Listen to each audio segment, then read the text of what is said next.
Good evening, this is Solar Solace Farms, where everything good comes from the sun. Today's the 7th of May, 2025. And I'm irrigating out of what's called the Paiute Canal, and it comes ultimately from the Sevier River in the state of Utah.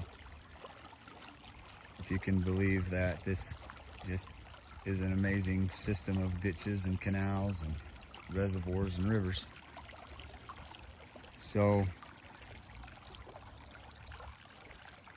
anyways, this is a pretty poor looking hay patch because in the west we don't get a lot of precip. That this is my field up here, and on that side of the road it's got alfalfa in it, but mostly right now it's got mustard and mouse, foxtail, and also some cheatgrass and some purple mustard. So don't tell me I don't have diversity in here. And most people would have come in here and sprayed this with a pre-emerge because they wouldn't want this in their hay.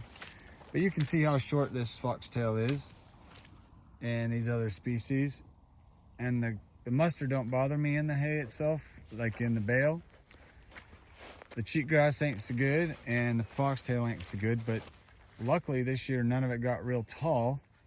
So I'm watering this alfalfa up, and then once it's at a certain height, these other cool season annuals, such as the foxtail and the cheatgrass and the mustard not as much, it's more, it comes up in the spring. But so anyways, I'll be able to I'll have the person who cuts it for me keep the bar high enough to where I won't have to have a lot of these nasty annual grass heads in the alfalfa.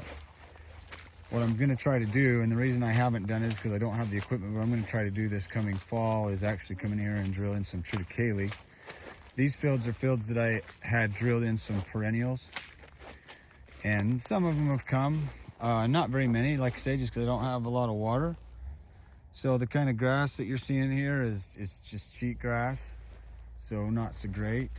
I thought I would have had water all the way to the bottom by now, but because I haven't got a furrow system in here yet, it's kind of intermittent, hit and miss, sporadic, whether I've got some water to the bottom on this or not.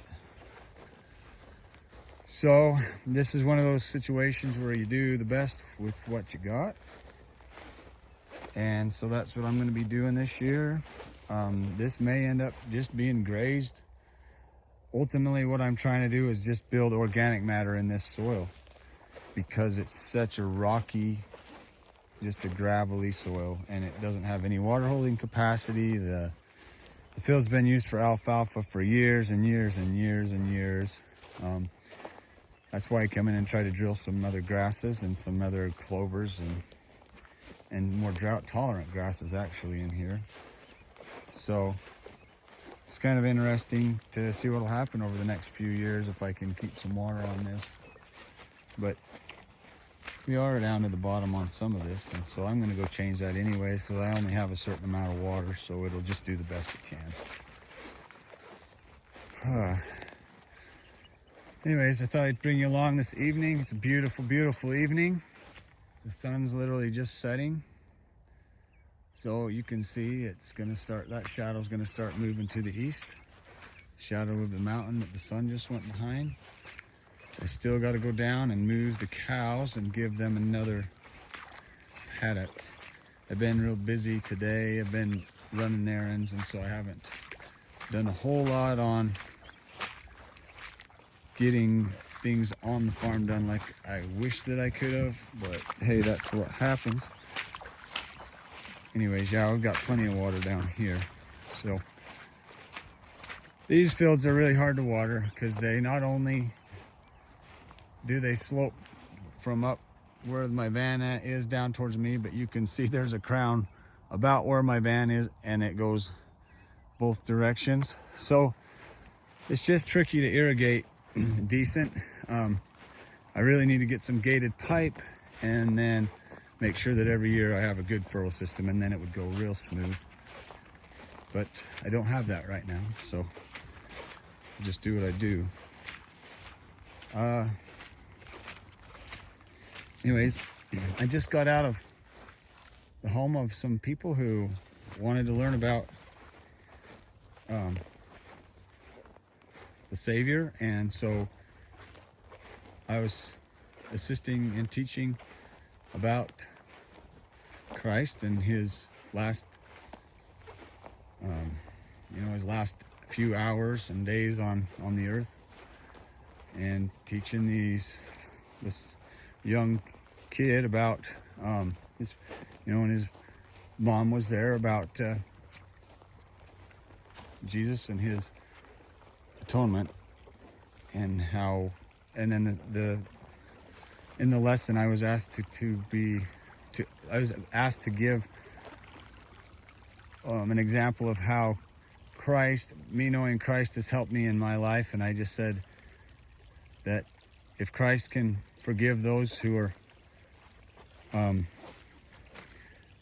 causing him so much pain and actually causing him to be crucified, then I should be able to forgive no matter what.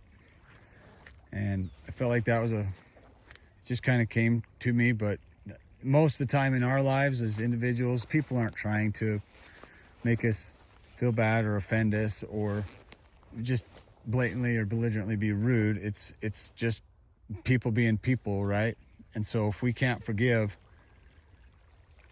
when people aren't intending for us to be harmed, then how is it that we can even begin to follow the example of the Savior Jesus Christ, where he forgave those who intentionally caused harm to him? So that's just a thought, the spiritual thought for today, and that's something to keep in mind going further with that. And his crucifixion and the atonement actually is something that I'll talk about. We are all trespassers. We have all offended him, and he forgave us, and he died so that we wouldn't have to die spiritually, and so that we could have a perfect, immortal, resurrected body as well. It's pretty much unimaginable and unfathomable, but that's what he did. And so we need to be as forgiving as we can towards our fellow man and our trespasses. Anyways, again, thanks for coming along. It's a beautiful evening.